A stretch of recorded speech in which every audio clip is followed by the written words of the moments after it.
तो आज का जो टॉपिक थोड़ा जान लो कि साम्यवाद क्या है। दो दो डिफिनेशन लिख दिए, यहाँ भी है यहाँ पर भी है, दोनों में से कुछ भी याद रख के चलेगा, या तो फिर शुरू से लेकर के लास्ट तक लिख दोगे तब भी चलेगा, और इसमें से ऑब्जेक्टिव भी ज्यादा आएगा। तो साम्यवाद क्या है? तो साम्यवाद कार्ल मार्क्स और फ्रेडरिक एंगल्स द्वारा प्रतिपादन तथा साम्यवादी घोषणा पत्र में वर्जित साम्यवाद की चरम परिणति है।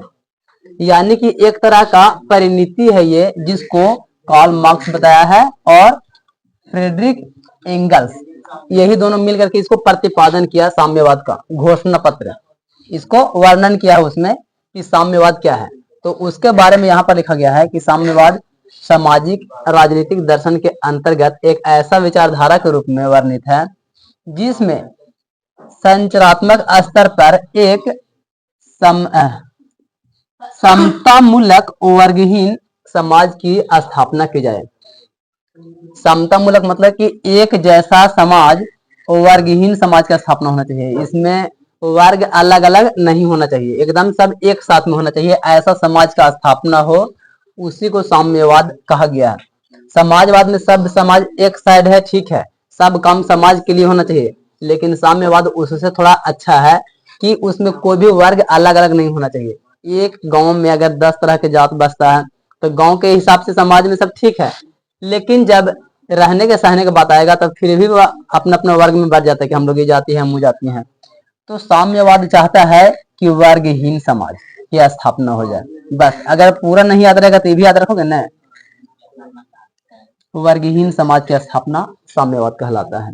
उसमें कोई भी वर्ग का जगह नहीं है, आप ये जाति है, दूसरा जाति, तीसरा जाति, सब अपना अपना जात का रहेगा, वैसा कुछ नहीं है, सब एकदम वर्ग ही है। उसमें किसी का कोई भेदभाव नहीं होना चाहिए, कोई भी वर्ग में बांटा हुआ नहीं होना चाहिए, गरीब अमीर में नहीं होना चाहिए, सब एक समान।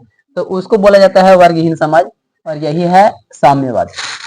इसमें जो ऑब्जेक्टिव आता है वो आता है कि साम्यवाद के पिता कौन है। साम्यवाद के पिता कौन है? तो कार्ल मार्क्स यही इनका प्रतिपादन किए हैं, या तो फिर हो सकता है कि साम्यवाद का प्रतिपादन कौन किया है, तो कार्ल मार्क्स और फ्रेडरिक एंगल्स, ये भी इनका भी नाम आएगा, लेकिन जो पहला व्यक्ति है वो ये है, तो दूसरा व्यक्ति हो गए, इनके साथ ही बन गए। तो कार्ल मार्क्स का सबसे ज्यादा नाम आता है। अगर ऑब्जेक्टिव में ये और ये दोनों रहे साथ में लिख दे कि दोनों, तब दोनों में लगाना। अगर एक रहे तो कार्ल मार्क्स में पहले मारना, अगर दूसरा में ई ना रह ऊ रहे तो सब उसमें मारना। ये ऑब्जेक्टिव में आता है कि साम्यवाद के पिता कौन है, तो कार्ल मार्क्स।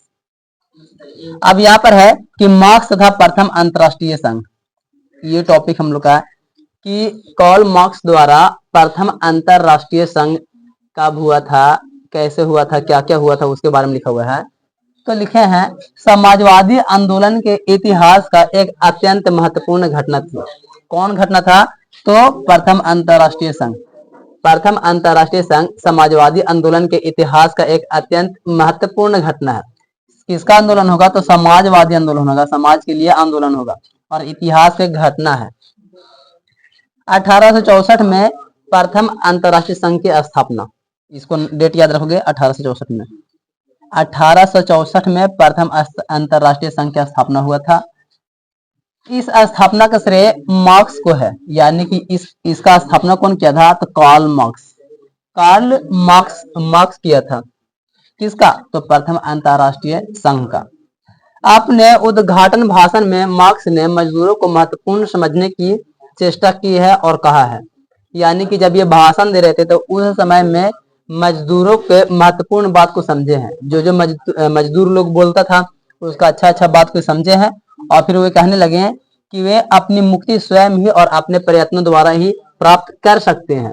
यानी कि इनको लगता था कि जो किसान लोग हैं, जो मजदूर लोग हैं, वो अपना मुक्ति स्वयं कर सकता है, उन लोग प्रयत्न कर सकता है, प्रयत्न द्वारा ही प्राप्त कर सकता है, यानी कि उन लोग का जितना क्षमता वो कर लेगा उतना, इनको ऐसा लगता था।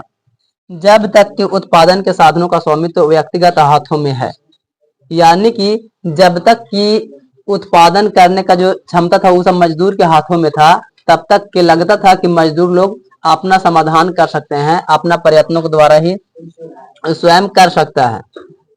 तब तक मशीनों का सुधार, उद्योग में विज्ञान के प्रयोग और उत्पादन कला में किसी भी सुधार से श्रमिकों की स्थिति में कोई सुधार नहीं हो सकता, इसलिए उनका अंतिम लक्ष्य पूंजीवादी का विनाश होना चाहिए। ये था उनका अंतिम लक्ष्य।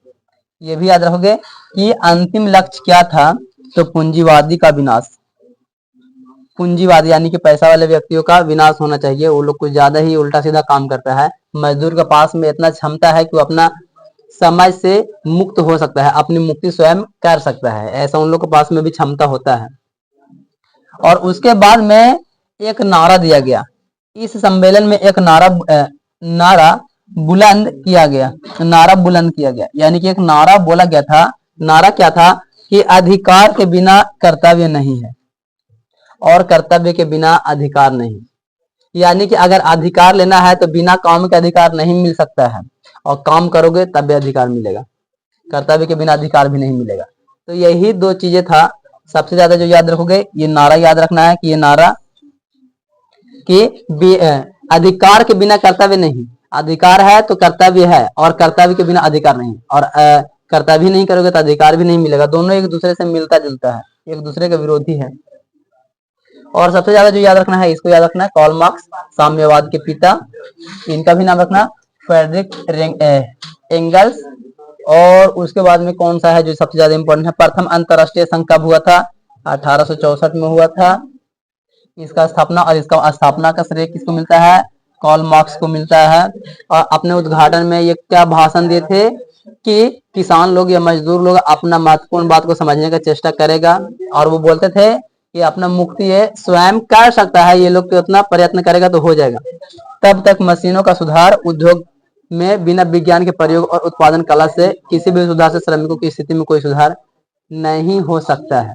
यानी कि मशीन लाइए, विज्ञान लाइए, कुछ भी लाइए, उससे इन लोग में सुधार नहीं होगा, ये लोग अपने सुधार कर सकता है। और उस समय में क्या बोला था, उनका अंतिम लक्ष्य था कि पूंजीवादी का विनाश होना चाहिए। पूंजीवादी का विनाश हो जाएगा तो फिर कोई ऊपर नीचे बढ़ा चढ़ा के नहीं कहेगा, किसान लोगों को कोई सताएगा नहीं। और इसी सम्मेलन में जब ये भाषण दे रहे थे तो उसी सम्मेलन में एगो नारा बुलंद किया गया, एक नारा बोला गया था कि अधिकार के बिना कर्तव्य नहीं। नारा जरूर याद रखना, अधिकार के बिना कर्तव्य नहीं और कर्तव्य के बिना अधिकार नहीं। आज की क्लास में यहीं तक रहेगा। उसके